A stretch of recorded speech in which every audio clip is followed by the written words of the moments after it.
Terus nanti habis ini kita langsung lanjut ke diskusi. Ya, di sesi-sesi ya. Di sesi. Konita hari ini apa besok ya? Ini sesi ini. Ini. Kan besok lagi ada Mas Haji ya? Gue punya paralel 2 hari ini bareng nih. Jadi habis Konita aku pindah ke ini sebentar ke panelnya. Enggak, tapi maksudnya panel kita nih dibagi 2 kan presentasi. Oh iya, 2. Ya. 2 sesi Besok hari lagi ini. ada lagi kan? Besok pagi. Yang sama itu ya? Siapa? Sama murid satu, Mas Aji yang satu lagi. Siapa? Oh, Erna itu, tapi di panel yang satunya lagi.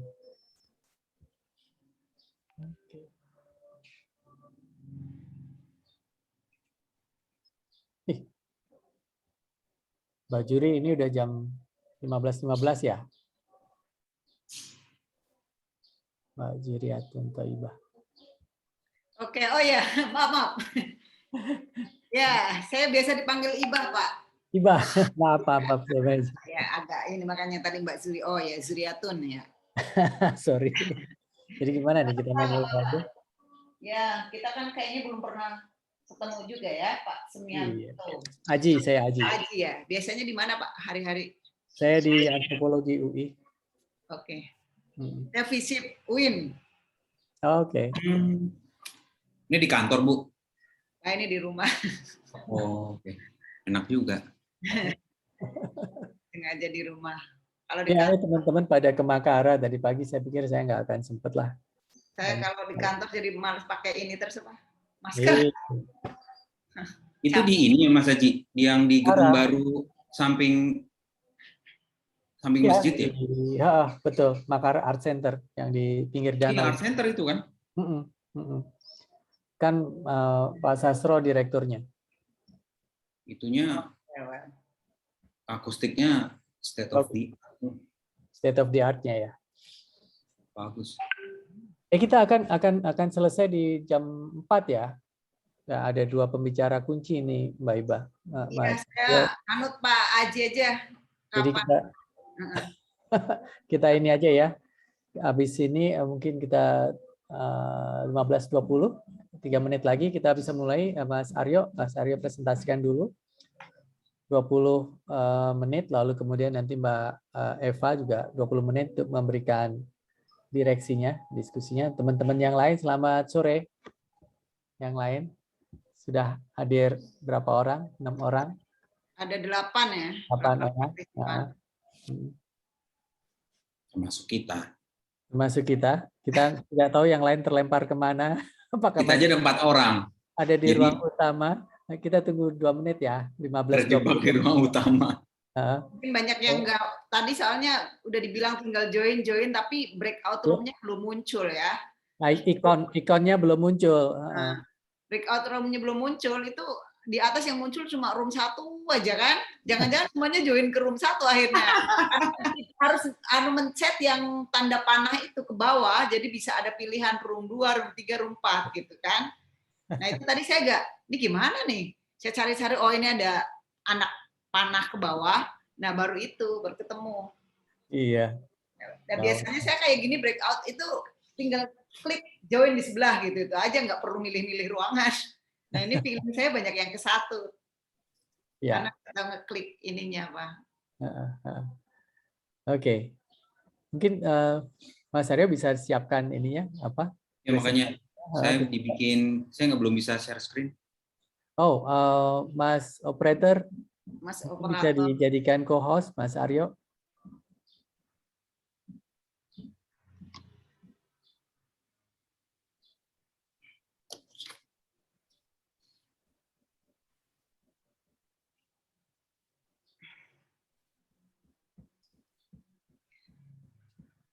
Ini nggak ada yang pakai bahasa Inggris. Presentasinya mau pakai bahasa Inggris? Indonesia. Semua ini. Indonesia semua kan? Kayaknya nggak ada yang ini. Ya udah pakai bahasa Indonesia aja kalau gitu ya. Ya. Tapi saya tadi udah bikin abstraknya dalam bahasa Inggris. Mungkin kalau ada yang. Ya. Ada yang. Mas Operator, apakah ada di ruangan? Mbak Ibah di FISIP ngajar apa Mbak Ibah? Saya di sosiologi, Pak.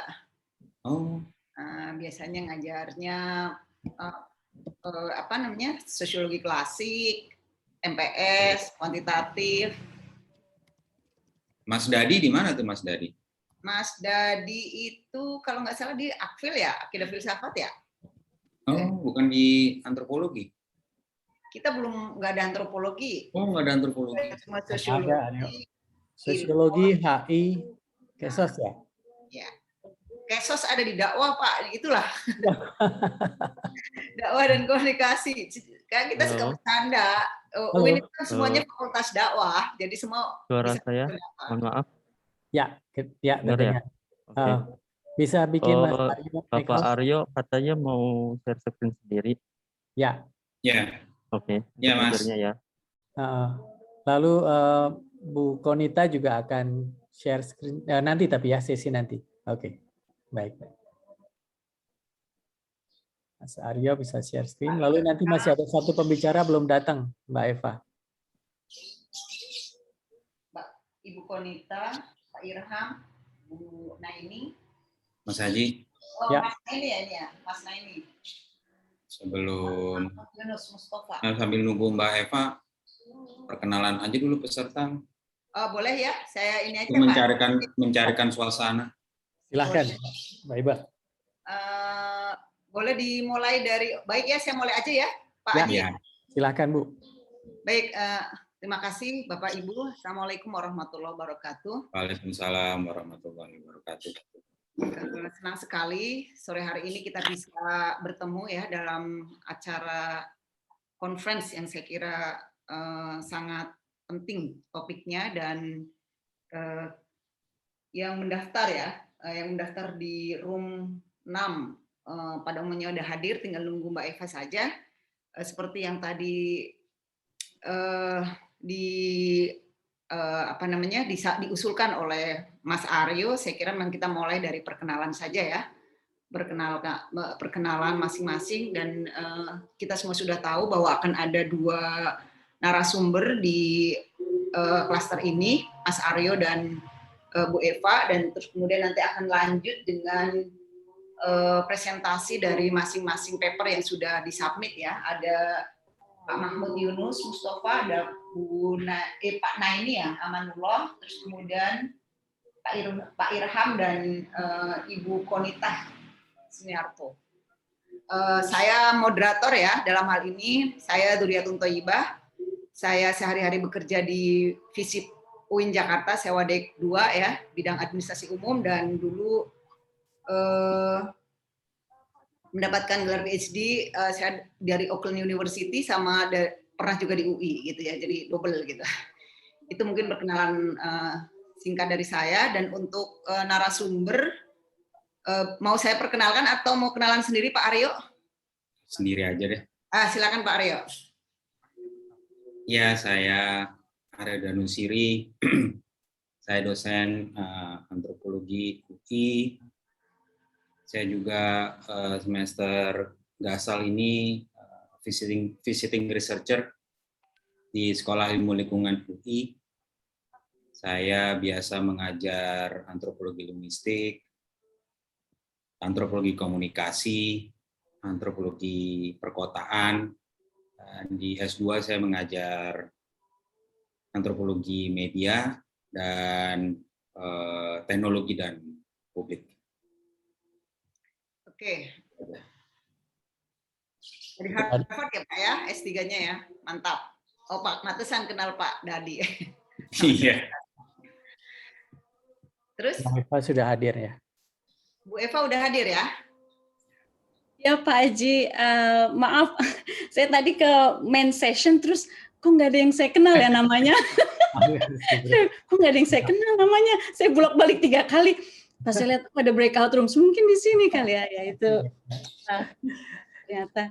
Baik. Oke, lanjut Mbak Iba.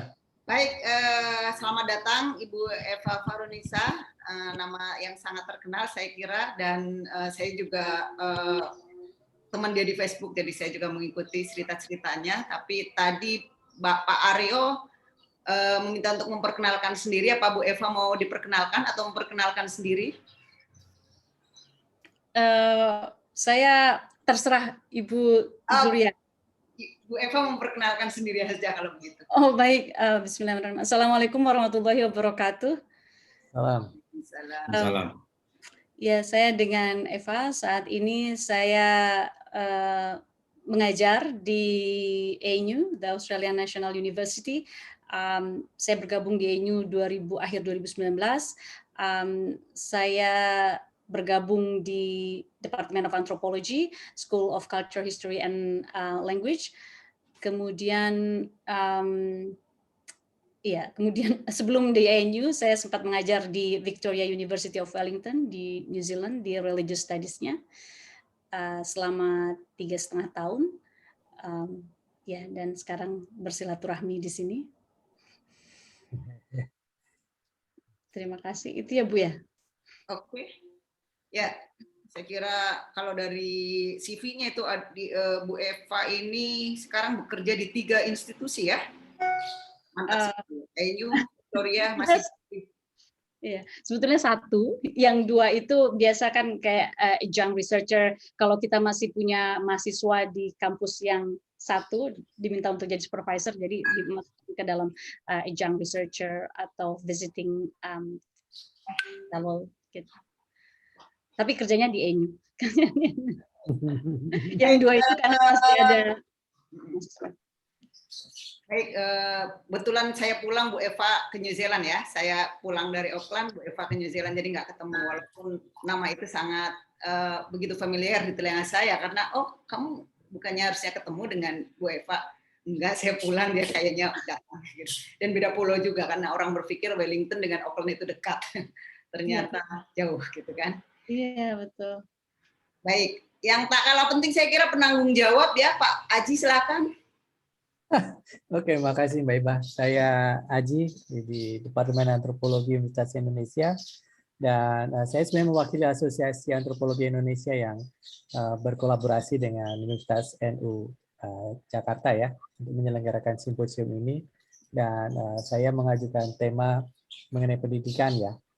Saya kasih judul yang agak sedikit puitis, Spreading the Holy Message, Changing Patterns of Islamic Education. Ini saya harap bisa mendiskusikan berbagai hal yang terkait dengan institusi pendidikan dalam perjalanan Islam di Nusantara ya, di Indonesia dari waktu ke waktu, dari lembaga pendidikan yang klasik Islam sampai yang modern. Saya rasa Mbak Eva, Mas Aryo juga punya perhatian yang sama besarnya dalam hal pendidikan tradisi yang agak susah mengkategorikan sekarang ya, tradisi dan modern, tapi yang saya maksud dengan modern antara lain yang difasilitasi dengan teknologi internet dan sebagainya.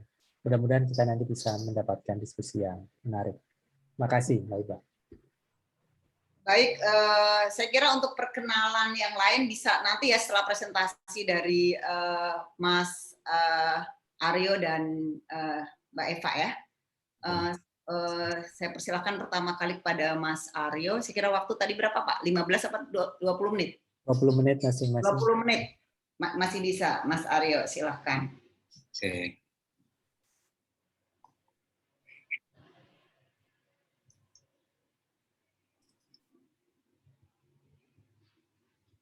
Sudah terlihat ya? Sudah, Aryo. Presentasi ya, terima kasih kepada Mas Aji yang sudah mengundang saya untuk berbagi sedikit pemikiran saya mengenai pendidikan Islam. Judul dari presentasi saya, terdengar ya suara saya ya? Jelas Mas. Jelas ya, oke. Iya, judul dari presentasi saya yaitu Authenticity and Urbanity.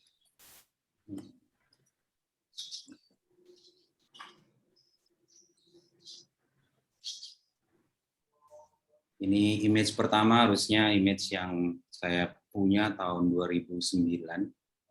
Tapi sayang saya belum sempat mengkonversinya menjadi file JPEG, jadi saya pakai. Tapi kira-kira beginilah crowd dari atau kerumunan dari Majelis Nurul Mustafa setiap malam minggu.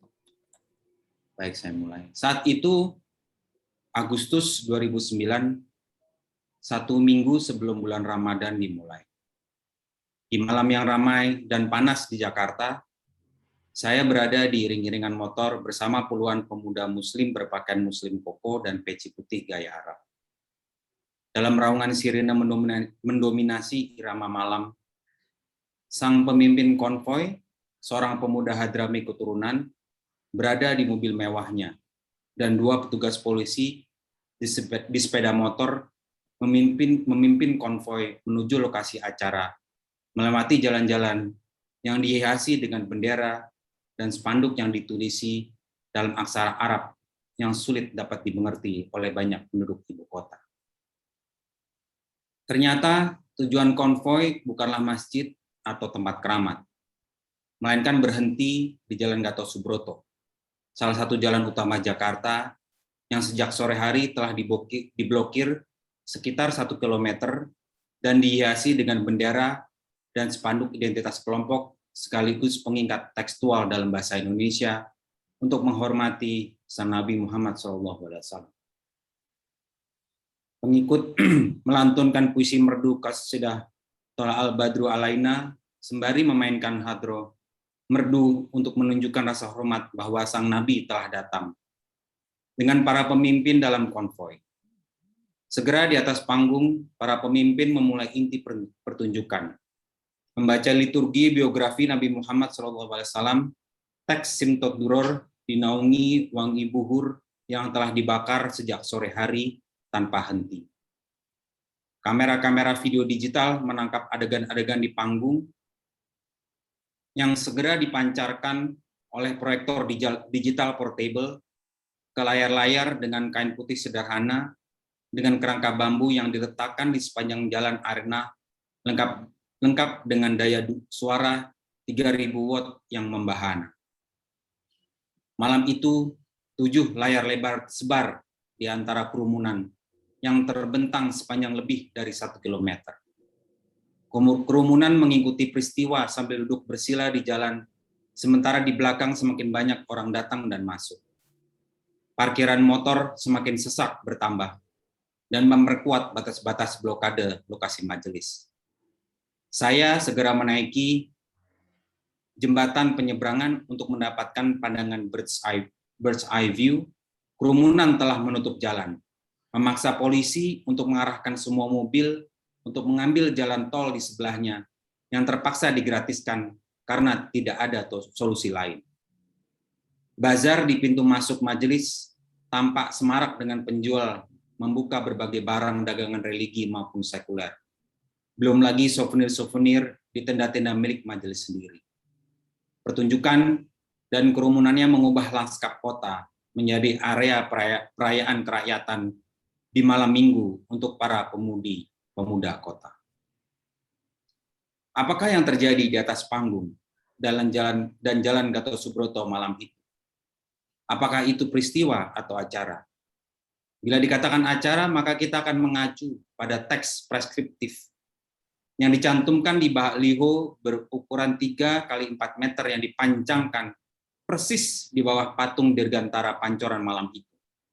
Majelis Sholawat dan Zikir Nurul Mustafa, pimpinan Al-Habib Hasan bin Ja'far Assegaf, lengkap dengan foto 3 figur Assegaf bersaudara.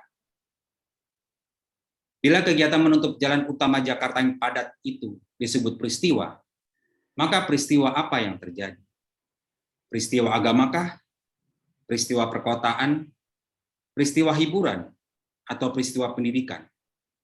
Bagaimana kita bisa mengatakan ini hanya peristiwa agama, bila pada satu waktu yang lain, saya bertemu dengan beberapa pemuda dari ormas atau organisasi masyarakat di lokasi majelis dari Ormas 234 SC Pemuda Pancasila yang untuk beberapa saat terlihat akan menciptakan persekutuan aneh dengan majelis, namun kemudian runtuh karena konflik kepentingan pembagian jatah parkir. Apakah itu panggung pendidikan bila figur-figur yang hadir tak saja para habaib dan guru-guru Betawi membacakan kitab maulid, tetapi juga wali kota, menteri, hingga presiden? Pun ketika saya bertemu dengan pedagang-pedagang di bazar yang merasa diuntungkan dengan hanya membayar lapak Rp5.000 sebagai uang lampu istilahnya, ketimbang harus membayar mahal lapak di pasar PD Jaya dan jarang pembeli datang. Apakah yang membedakan pendidikan di kelas sekolah dan berkerumun di jalan? Memahami kegiatan ini bukan sebagai program keagamaan yang otentik, melainkan peristiwa keagamaan, mungkin sesuatu yang melenceng atau bid'ah. Dan disitulah tepatnya bagaimana majelis habaib muda ini seringkali diserang oleh para senior karena mereka melakukan invensi tradisi dengan bentuk yang saya sebut street majelis ini.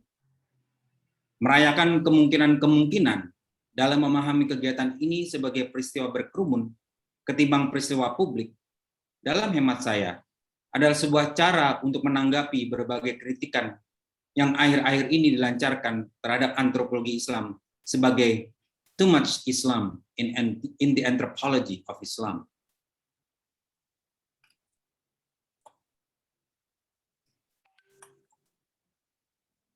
Adalah Samuel Silke, seorang fellow di CMO Berlin, dalam satu publikasinya tahun 2010 mengajukan beberapa kekhawatiran pada situasi terakhir dalam teori-teori mengenai Islam.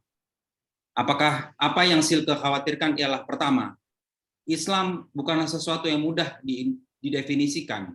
Ia adalah sesuatu yang termaktub dalam kehidupan yang dinamis dan penuh masalah. Katanya, Islam bisa berarti banyak hal. A moral idiom, a practice of self-care, a discursive tradition, an aesthetic sensibility, a political ideology, a mystical quest, a source of hope, a cause of anxiety, an identity, an enemy, dan lain sebagainya. Namun, multi posibilitas dari Islam ini menjadi simplistis ketika Islam dijadikan bentuk sempurna pengejawantahan dari sebuah nilai yang esensialistik. Sempurna tanpa sedikit pun meleset.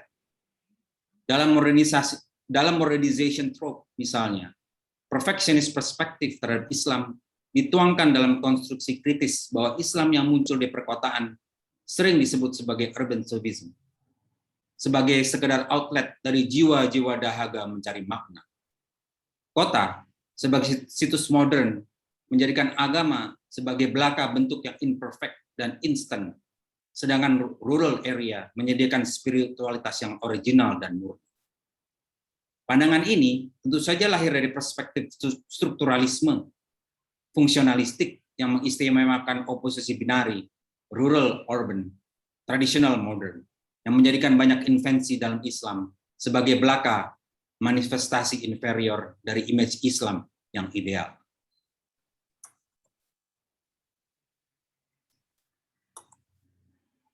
Kritik terhadap pengistimewaan Islam atau agama secara umum sebagai discursive tradition tentu saja bersumber dari Talal Asad dalam karyanya The Idea of an Anthropology of Islam.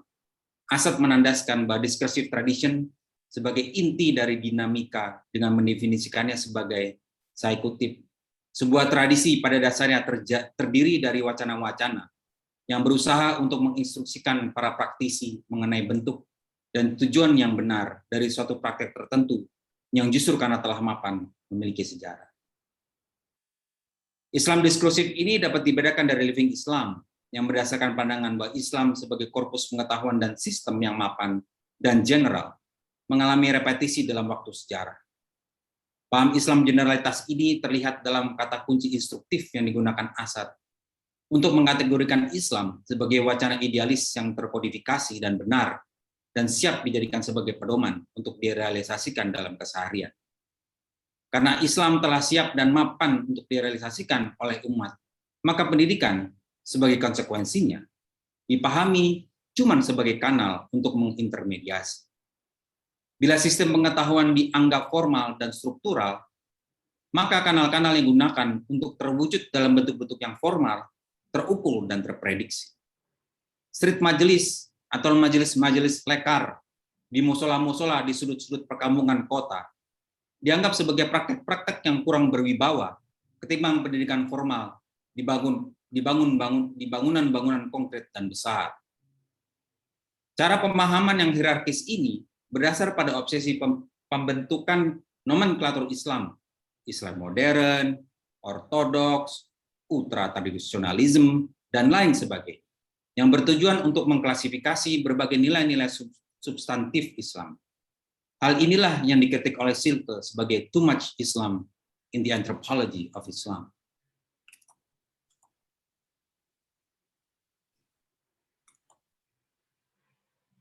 Metodologi klasifikatoris ini adalah bagian dari proses modernisasi dalam memahami Islam.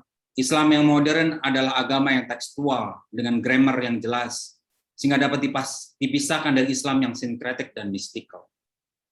Modern Islam adalah sistem religius yang korpus pengetahuannya bersifat general hingga sangat secara mulus dapat beroperasi di mana saja.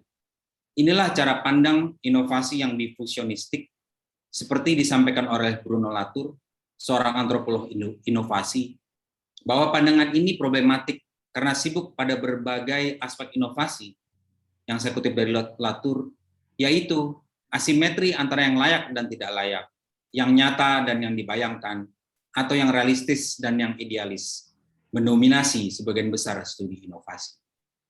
Padahal, Latour menyanggah, yang terpenting ialah memahami proses, variasi realisasi, dan derealisasi, kompatibilitas dan inkompatibilitas. Dalam narasi kuasa, proses modernisasi Islam, yaitu pendisiplinan Islam tersebut, yang dalam kenyataannya tidak dapat membendung proliferasi proses hibridasi antara Islam dan yang non-Islam dalam proses kehidupan keseharian. Islam yang sempurna hanyalah ada dalam teks, dan para Muslim berinovasi mengenai keislamannya dalam berbagai peristiwa keseharian. Untuk memahami Islam sebagai praktek kontemporer yang impure atau tidak murni sebagai proses inovasi, hal yang disarankan oleh Latour ialah untuk meninggalkan cara pemahaman yang difusionistik, yaitu hanya terlihat realisasi dari yang idealistik, untuk berpindah pada observasi mendapatkan pemahaman bagaimana inovasi menjadi awet atau durable justru karena aspek materialitas.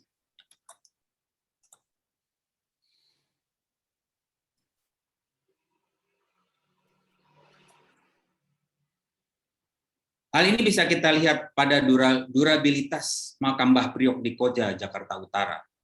Pada 14 April 2010 terjadi operasi besar yang dilancarkan oleh Pemda DKI beserta pasukan Satpol PP yang saat itu 1.750 orang. Adalah suatu kebiasaan dari Pemda DKI untuk mengundang wartawan meliput berbagai kegiatan pendisiplinan yang mereka lakukan. Hari itu, setidaknya 5 stasiun TV nasional hadir di lokasi untuk menyiarkan proses gentrifikasi tersebut. Kerusuhan tidak dapat dihindari, bahkan meluas, merusak berbagai properti milik PT JICT atau Jakarta International Container Terminal dan Pelindo II. Kisah menjadi penuh kemenangan bagi para keluarga dan pendukung makam Mbah Priok karena Satpol PP dapat dihalau untuk keluar dari arena. 4 bulan kemudian, Majelis Ulama Indonesia DKI menghadirkan ke publik hasil penelitian mereka yang menyatakan bahwa Hasan Al-Haddad atau Mbah Priok bukanlah seorang wali, namun hanya muslim biasa saja. Sedangkan kompleks makam yang saat ini berlokasi di area Koja tersebut kosong, karena makam sesungguhnya telah dipindahkan ke Pondok Duyung 1 dekade sebelumnya. Majelis Ulama Indonesia juga menyatakan bahwa adab dalam berziarah dalam kompleks makam dilakukan secara berlebih-lebihan. Namun hingga saat ini kompleks makam tetap bertahan di situ. Tahun 2013 telah tercapai kesepakatan bahwa PT Pelindo II menerima kehadiran dan akan memfasilitasi pengembangan makam menjadi tujuan wisata religi di Jakarta. Pada kenyataannya, makam Mbah Priok telah menjadi tujuan wisata religi yang populer di Jakarta. Setiap hari besar Islam, puluhan bis wisata selalu mampir di makam. Belum lagi di acara-acara hall Mbah Priok diselenggarakan setiap tahunnya, yang selalu menarik perhatian jamaah dari luar kota untuk membanjirinya.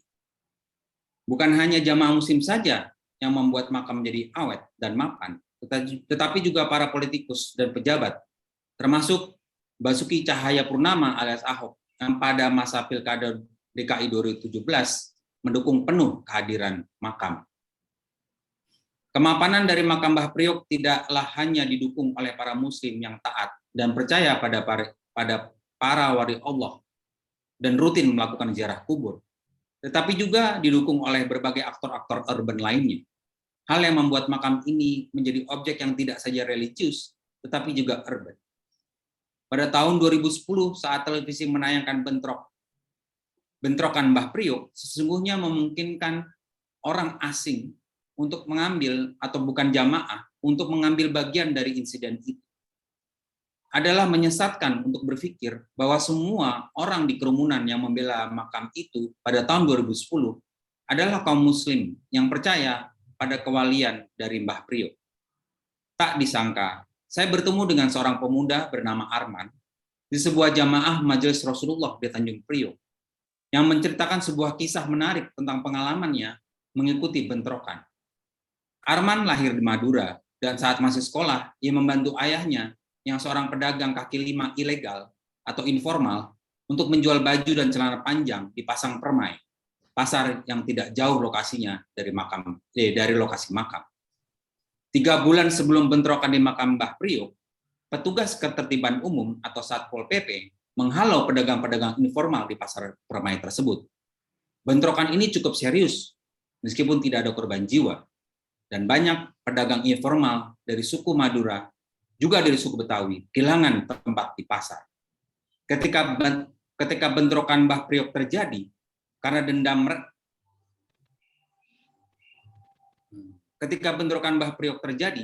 banyak ex pedagang Madura dan Betawi Priok dari pasar Permai ikut terlibat dalam bentrokan karena dendam mereka dan bukan kepercayaan mereka pada sang waliullah Mbah Priok Hasan Al-Haddad.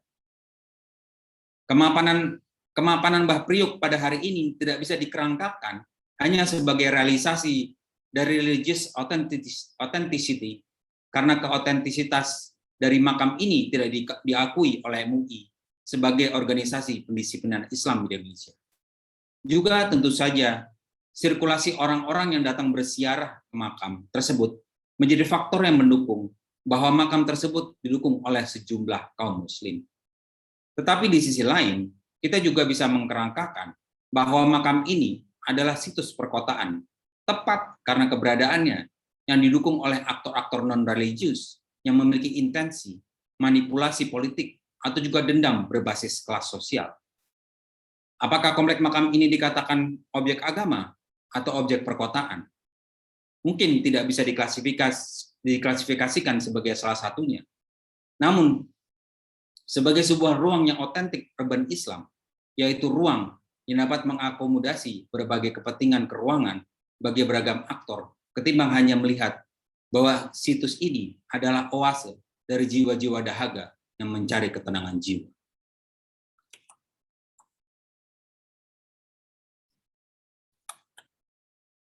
Apa yang menjadi kepedulian antropologi Islam hari ini ialah bagaimana Islam mengalami inovasi dan reinovasi dalam kehidupan sehari-hari, yaitu memahami Islam sebagaimana terwujud dalam peristiwa dan praktek material. Kematerialan dalam Islam itu dapat ditelusuri lewat objek-objek konkret, dan bagaimana objek-objek tersebut dibangun, disangsikan, dikritisi, diancam, didukung, dan pada akhirnya dimapankan. Inovasi pada dasarnya adalah eksperimentasi atau proses bagaimana relasi-relasi antara manusia dan non-manusia terhubung dan terputus karena soal-soal kompatibilitas dan inkompatibilitas. Sebagaimana disampaikan oleh Roy Wagner, seorang antropolog, bahwa budaya adalah proses invensi, yaitu kreativitas yang tak berkesudahan. Tepat pada proses inventive labor inilah kita bisa memahami lebih baik bagaimana keberagaman Islam bisa terjadi pada hari ini di sini. Terima kasih.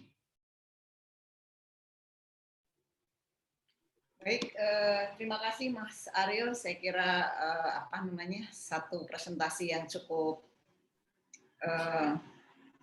yang sangat menarik ya.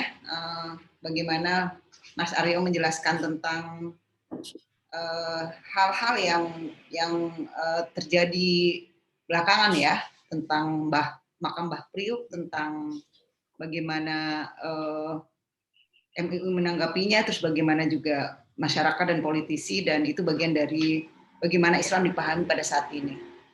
Dan selanjutnya saya kira nanti kita bisa diskusikan lebih lanjut, dan untuk presentasi selanjutnya akan disampaikan oleh Ibu Eva Fahrunisa. Kepada Bu Eva, silahkan. Saya persilakan. Terima kasih Bu Zuria. Saya akan share PowerPoint saya. Oke, ya.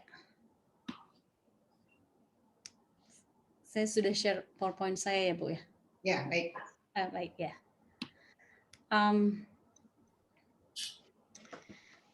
Sekali lagi, Assalamualaikum warahmatullahi wabarakatuh. Selamat sore di sana, selamat sore semuanya. Sebentar. Ya, terima kasih banyak atas undangannya, terutama untuk Pak Haji yang sabar sekali karena saya jawabnya lama. Pak Haji, terima kasih banyak atas undangannya. Makasih, Pak Eva, makasih. Terima kasih juga Ibu Zuriatun dan juga Unismu Jakarta, juga UI. Senang sekali bisa sharing di sini dan bisa sharing a virtual stage dengan teman-teman semua, terutama dengan Pak Aryo. Tadi bagus sekali presentasinya. Waktu diminta untuk mengisi ini, saya sebenarnya masih bingung karena apa ya yang saya mau sampaikan. Kayaknya banyak sekali, karena banyak sekali yang mau disampaikan, jadi sampai bingung apa yang ingin disampaikan. Banyak sekali dan sudah banyak yang membahas mengenai ini. Jadi saya bingung tentang Islamic education. Kemudian saya lihat abstrak-abstraknya, tambah bingung. Apa saya cari hooknya ini di mana setelah melihat abstrak-abstrak. But I'll try my best.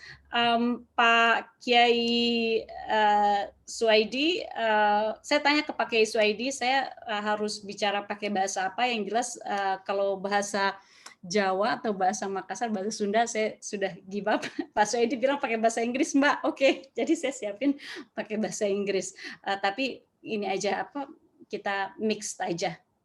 Baik, kita mulai dari sini. Ya, kita mulai dari sini. Dan ini akan cepat dan sangat mudah mungkin. Karena saya rasa sesi pertama ini kan pengantar, kemudian nanti kita akan banyak presentasi, jadi saya ambil payung besarnya saja di sini yang akan saya sampaikan. Kita tahu bahwa Islam, dalam ajaran Islam sudah ditekankan merits of religious knowledge as part of our religious tradition. Kemudian yang ayat pertama yang diturunkan juga kita tahu Iqra, kemudian many hadith emphasizing the centrality of learning. Contohnya misalnya mencari ilmu sampai ke negeri Cina, kemudian innal ulama warathatul anbiya, the religious scholars or ulama are heirs of the prophets. Kemudian juga ini salah satu contohnya filosof dan teolog Muslim Abu Hamid Al-Ghazali, mungkin kita semua tahu, dan bukunya juga mungkin banyak yang sudah baca, Ihya Ulumuddin. Di situ Al-Ghazali menyampaikan bahwa yang ditekankan adalah learned people or the ulama are preferable to the ordinary believer by 70 levels and are closest to the level of prophecy. Itu kata Al-Ghazali. Kemudian kita juga tahu bahwa pada awal Islam masjid itu masjid di dalam within the early history of the Muslim community, masjid itu served as the focus of religious instruction, in addition to its basic function as a place of worship and assembly. Kemudian setelah itu kita tahu madrasah kemudian mulai dibangun pada abad ke-10, ada yang mengatakan abad ke-11 misalnya, ke-11 ya di Mesir dan di berbagai negara Muslim lainnya. Dan di Indonesia kita tahu pesantren has existed, sudah ada sejak abad ke-16, ada yang mengatakan lebih awal dari itu bahkan. Kemudian madrasah sebagai institusi formal were first established in the early 20th century. Itu kita tahu perjalanan seperti itu, bagaimana ini menjadi penting karena memang ada dasarnya, ada fondasinya dalam Islam.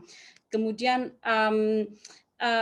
this conference is on the network. So I will not go into detail because I'm sure that the keynote speakers or other invited speakers have discussed this one. So just a few notes. What we are enjoying at the moment is the result of the dialectic between local and also global interaction of ulama. We know that we know that in the process of the Islamization of Indonesia from the 13th century, of course Islam came to Indonesia a lot earlier, but let's say in the 13th century, kita tahu banyak sekali ulama-ulama dari Arab, dari Persia yang sudah mewarnai Islamic education in the archipelago. And then kemudian juga melalui disertasinya Pak Zumardi Azra yang banyak sekali di-quote kalau orang yang ingin menulis tentang Islamic education. Pak Zumardi di situ menjelaskan mengenai transmission of Islamic knowledge to the archipelago since the 17th and 18th century. Pak Zumardi menekankan ada transmission of Islamic reformist teachings from the centers of Islamic learning in Mecca and Medina to other parts of the world.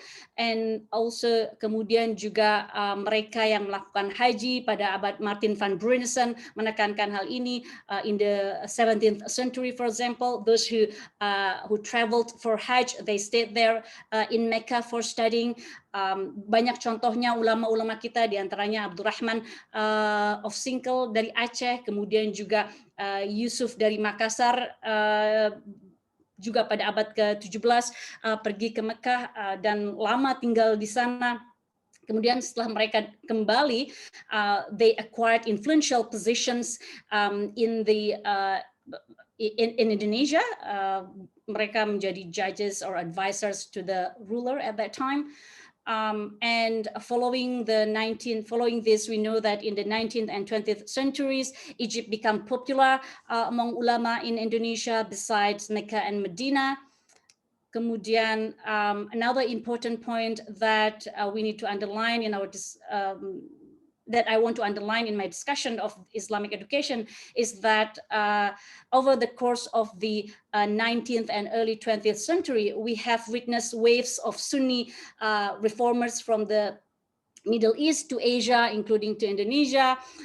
Kalau kita lihat, if we follow back at the struggle of Muslim reformers in Egypt, for example, in the 19th century, we see how political power and educational reform have become two main priorities of the then well-known Muslim reformers since the 19th century. This include the leading reformers Jamaluddin Al-Afghani, kemudian juga Muhammad Abduh, Rashid Ridha, dan juga Muhammad Al-Tahir bin Muhammad Al-Tahir bin Ashur. Tahirnya ada dua kali ya, biasa kalau orang Arab. Kemudian juga through the publication of Urwatul Wuthqa, published from Paris between March and October 1884, Jamaluddin Al-Afghani and Muhammad Abduh showcase two different reform focuses. Afghani lebih fokus kepada pan-Islamic anti-imperialist alliance, dan Abduh lebih fokus kepada education reform di Mesir. And we can see this not only in Egypt, of course, but also in other countries. In India, for example, at the same time, the Deoband movement had emerged in the mid-19th century with the goal of using education to revive Islam through individual reform. And also, all of us probably know about Al-Manar, available in Egypt and beyond. Abduh's student Muhammad Rashid Ridha edited this journal, which emerged as the central intellectual meeting place of intellectual reformist thought globally. And then Okay, so right, we understand that there's a network of religious transmission in the archipelago. Now, I'd like to invite you to think again about charisma or charismatic authority within the scope of Islamic education. Why charisma is important in our discussion of Islamic education. There are many questions in this context that we can unpack. Like this include why people obey charismatic leaders. How does charisma fit with our discussion of Islamic education? First, we know that in Indonesia, Islamic education, kiai, ulama, ustadz, atau siapapun yang mempunyai pengetahuan keagamaan atau religious authorities are the primary references or interpreters of religious doctrines for their followers. So thus, this gives religious authorities power to affect the beliefs of the population. The charisma of kiai is especially embedded in the way they have more personal kind of contact with their pesantren population or ulama. Salah satu ada beberapa abstrak di sini yang berbicara juga mengenai ulama. Misalnya ada salah satu abstrak yang bicara tentang Kiai Sahal Mahfud. So that kind of stuff, we could see that one, the charisma, the intersection between charisma, religious authority, and Islamic education. And Jard Rubin argues this kind of stuff, like the intersection, the interplay between charisma, religious authority, and education, can be seen also in other religious tradition. Contohnya misalnya in the medieval and early modern Islamic Christian world, as Rubin mentioned, Jard Rubin mentioned, people will regularly see a local religious figure, often multiple times a week. Karena mereka untuk sebagai sebagai referensi mereka untuk memahami agama mereka. So and we also know very well how the charisma of kiai has been used for religious, political, and also economic purposes, seperti yang sudah disampaikan oleh tadi Pak. Nah, sekarang saya lupa namanya. Dari presentasi yang pertama, kemudian Aryo. Oh ya, Pak Aryo, aduh Pak Aryo, mohon maaf Pak Aryo. Dan kemudian what did I want to say? Okay, Islamic education. So following on this, we know how religious authorities graduated from Islamic education, educational institutions have colored the political scene in Indonesia. They have played important role in legitimating rule and even become rulers. Kita tahu ya, banyak lulusan pesantren Gus Dur termasuk yang contoh jelasnya bagaimana religious authority yang kemudian menjadi ruler in this non-Islamic country.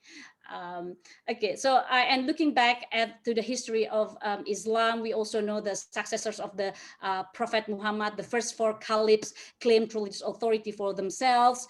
We also know that during the Ottomans, for example, religious sermon was also used to support the rulers. The Friday sermon biasanya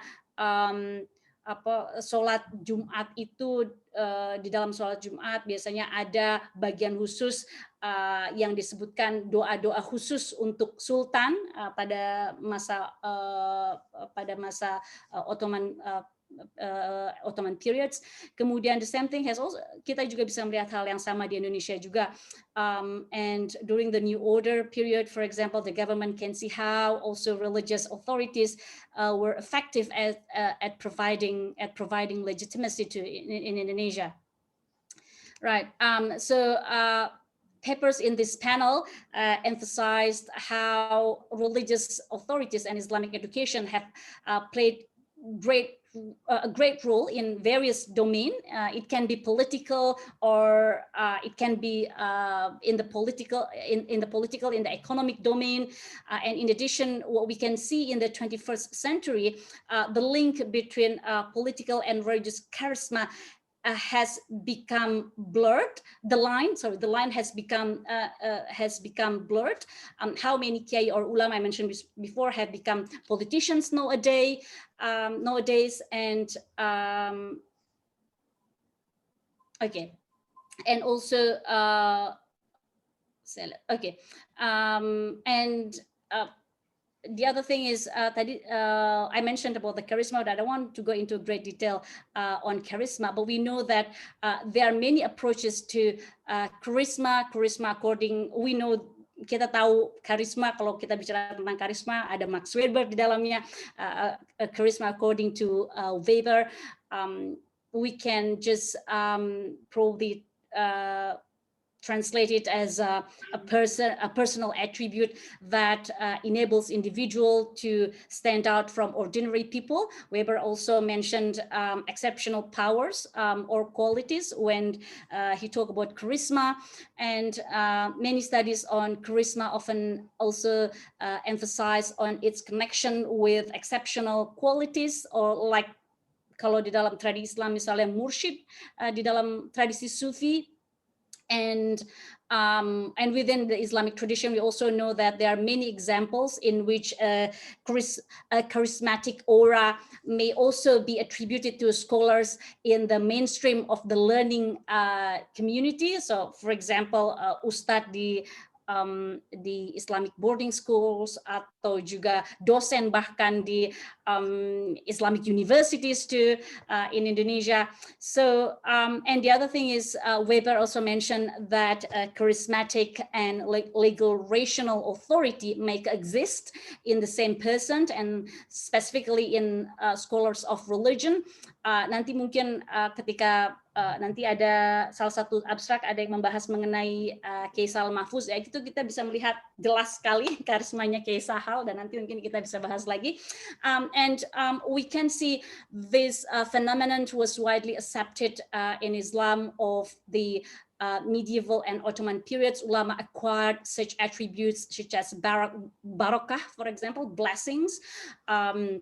And kita juga tahu ada konsep karamah, nah itu berkaitan dengan barakah juga dan juga karisma.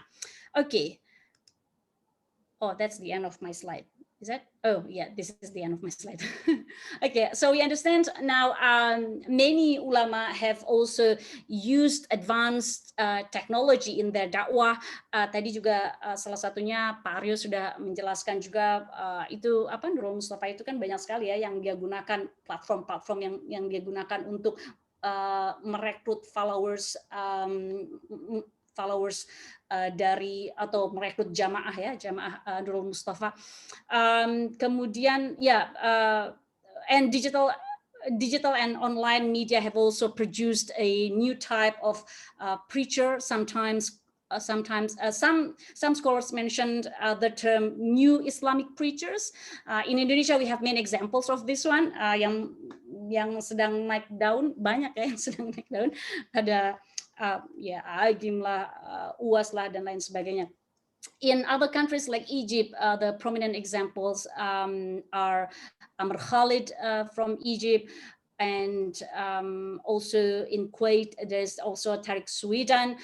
Both attained wide popularity in the Middle East and beyond by their extensive use of modern media technologies, from simple audio tapes to various social media platforms on the internet. And this has been studied also by many scholars, anthropologists too, Charles Erskine, Yasmin Moll, Mona Atiyah, etc. And how then we understand their charisma? Does it mean that their charisma is gone? Apakah setelah masuk ke online karismanya menjadi hilang atau pudar? Indeed, their charisma emanated from an easygoing style and dramatic presentation, pleasing to listeners and viewers. Mereka itu kan tahu bagaimana cara mengemas tampilan mereka. Nah itu jadi bagaimana kemudian karisma itu dipupuk dalam ruang online juga.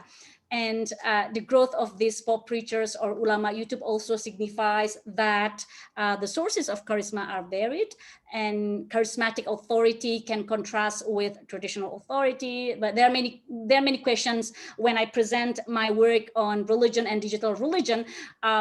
Banyak yang mengatakan apakah otoritas ulama atau karisma ulama kemudian akan pudar ketika munculnya ini ulama-ulama YouTube. My answer is that it is difficult to answer, mainly because charisma remains an abstract idea. Its existence is made possible only when a group is prepared to attribute exceptional qualities to one of its members, I mean to the leader. And the more publicly such leaders display moral qualities through guidance, through religious quotes, they post religious messages on Instagram, for example, or posting religious messages on under the Akan ditutup katanya ini. sudah harus harus berakhir. Anyway, so that's so we face this digital revolution which has enabled what John Anderson mentioned, this public Islam. Tadi juga Pak Aryo sudah mengenalkan itu. Dan the other thing that my last word is perhaps we focus on Islamic education, but through this presentation, I'm inviting you to think beyond that. I'm inviting to think about the related concept of this Islamic education, religious authority, charisma, and also charisma. Kalau nanti tiba-tiba Thank you. mati ya. Baik, saya kira masih sangat menarik ya mendengarkan presentasi dari Ibu Eva. Saya nggak tahu kenapa tiba-tiba ini ada notifikasi bahwa breakout room akan segera ditutup ya dalam 8 detik. Artinya mungkin nanti kita tinggal masuk lagi aja ya untuk berdiskusi ya. Nanti kita masuk lagi. Satu dan Kita akan bersama-sama menggali sumber pengetahuan